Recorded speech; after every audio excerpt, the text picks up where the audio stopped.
안녕하십니까. 벡터 자기회귀 모형의 이해라는 주제로 탐구활동을 진행한 3학년 6반 1번 강정입니다. 먼저 이 탐구를 하게 된 동기는 고등학교 진학 이후 다양한 활동, 그리고 특히 3학년 때 진행한 수업량 유연화 탐구활동을 하면서 현실의 다양한 변수 사이의 관계를 수학적으로 모델링하는 것이 매우 강력한 도구가 될 수 있다는 것을 인식하게 되었습니다. 그리고 특히 과거의 데이터를 기반으로 특정한 조건에서 일어날 상황을 시뮬레이션을 할 수 있다는 것이 굉장히 큰 흥미로 다가왔습니다. 그래서 그런 시뮬레이션, 그런 도구, 수학적 도구로 벡터 자기회귀 모형을 선정하고 탐구를 진행해 봤는데요. 벡터 자기회귀 모형, 그러니까 즉 VAR 모형은 다변량 자기회귀 모형으로 다양한 변수에 대한 자기 상관식들을 쌓아놓은 형태를 하고 있습니다. 이것이 벡터의 형태 그리고 행렬의 형태로 나타나기 때문에 벡터 자기회귀 모델이라고 불리고 있습니다. 먼저 자기회귀 모형이라는 것부터 알아봐야 하겠는데요. 자기회귀 모형은 시간에 따라서 변하는 특정한 어떤 과정을 설명하는 데 사용되는 그런 식입니다. 그래서 출력되는 변수의 과거의 값 간의 그런 관계를 모델링 하는데요. 쉽게 말해서 변수 자신의 과거의 값에 영향을 받아서 현재의 값이 정해진다는 것입니다. 그래서 이것이 한 시점에 대한 사건들이 이제 어떻게 결과가 나왔냐, 그런 거에 대한 정보를 담고 있기 때문에 시계열 분석에 사용이 되고 있습니다. 그래서 나와 있는 식과 같이 이게 자기 회귀 모형의 기본적인 식인데, 여기서 파이가 과거의 데이터가 현재 이 변수의 값에 얼마나 영향을 줬는지를 나타내는 회귀 계수이고, 입실론 저거는 이제 오차항입니다. 그 현실의 사건은 수학적으로 예측을 해도 그대로 완전히 수학적으로 결과가 나오진 않기 때문에 오차항이고, 이 오차항은 확률적으로 예측을 할 수 없고, 그렇기 때문에 백색 잡음항이라고도 불립니다. 그래서 자기회귀 모델에 대해서 알아봤으니 벡터 자기회귀 모형에 대해 다시 돌아와 보겠습니다. 그래서 벡터 자기회귀 모형은 다양한 변수에 대한 AR식을 통합한 것인데요. 그래서 이런 각 변수는 자기 자신의 과거의 값뿐만 아니라 다른 변수의 과거 값에도 영향을 받게 됩니다.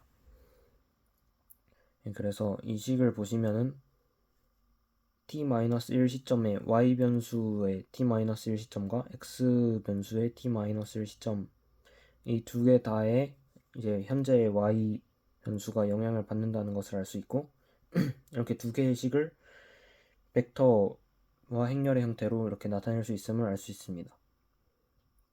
그래서 이거를 수식으로 표현한 게 맨 아래의 식이 되겠고, 이제 C는 그냥 상수항이고, 이제 A가 회귀 계수 행렬을 나타내고 있습니다.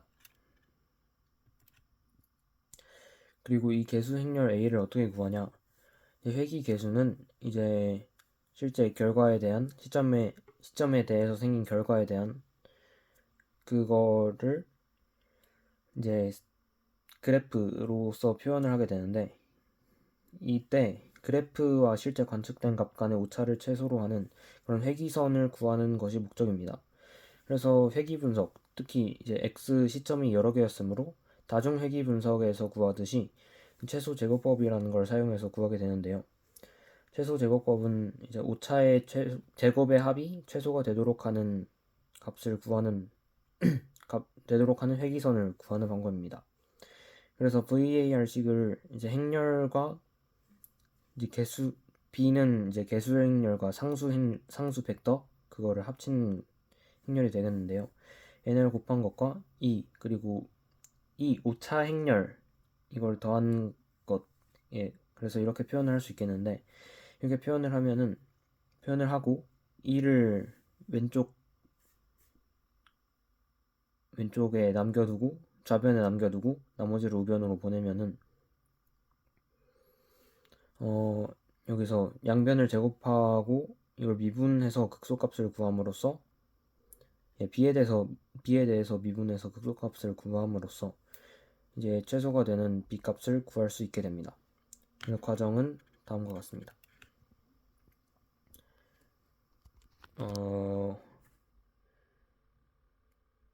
여기서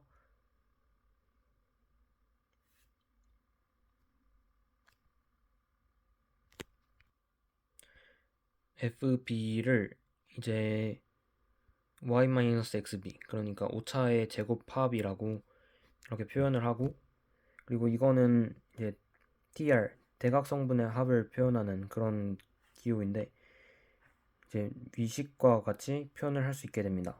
이게 왜 가능하냐? 그 이유는 이제 A 행렬의 전치 행렬과 A를 곱한 것이 내적과 같은 과정인데, 이제 자기 자신과의 내적의 결과는 각 성분의 제곱의 합과 같게 나오기 때문에 이제 그것을 나오기 때문에 이제 그것에 이제 대각 성분을 모두 더함으로써 같은 결과를 얻을 수 있게 되는 것입니다. 그래서 이제 기억식을 이제 전개를 하면 되는데, 이제 TR이 결국 대각 성분의 합을 나타내는 결국 스칼라로 나타나기 때문에 그냥 평범하게 전개를 할 수 있게 되고요. 전개를 하면은 니은과 같은 식이 나오게 됩니다. 그리고 이제 이거를 미분을 하면 되는데, 이제 B의 성분은 이제 스칼라인데, 이제 이거를 행렬로 미분을 하려면은 성분별로 어떻게 미분을 하는 방법이 있지만 그건 굉장히 복잡하고 시간도 오래 걸리고 비효율적인 방법이기 때문에 보통 스칼라를 행렬로 미분할 때 행렬 미분 규칙을 활용해 가지고 미분을 한다고 합니다. 그래서 다음과 같은 두 가지 미분 규칙을 적용을 할 건데, 적용을 해가지고 니은을 미분하면은 맨 아래에 식이 나오게 되고요.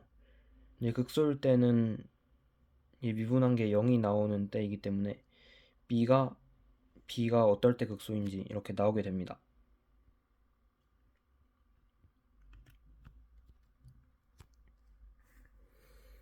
그렇게 해서 B를 구함으로써 개수행렬과 상수항을 구할 수 있게 되었는데요. 먼저 VAR의 장점을 일단 먼저 말씀드리도록 하겠습니다. 그래서 VAR 모형은 시점에 따른 사건의 결과를 반영하긴 모델이기 때문에 수식으로는 못 표현할 수 있는 수많은 변수와 상관관계들을 고려를 할 수 있습니다. 그리고 하나의 변수에 대한 회기식이 많은 정보를 담고 있기 때문에 적은 변수로도 큰 설명력을 지닐 수 있게 됩니다. 그리고 또 다른 장점은 충격 반응 함수라는 것을 도입할 수 있다는 점인데요.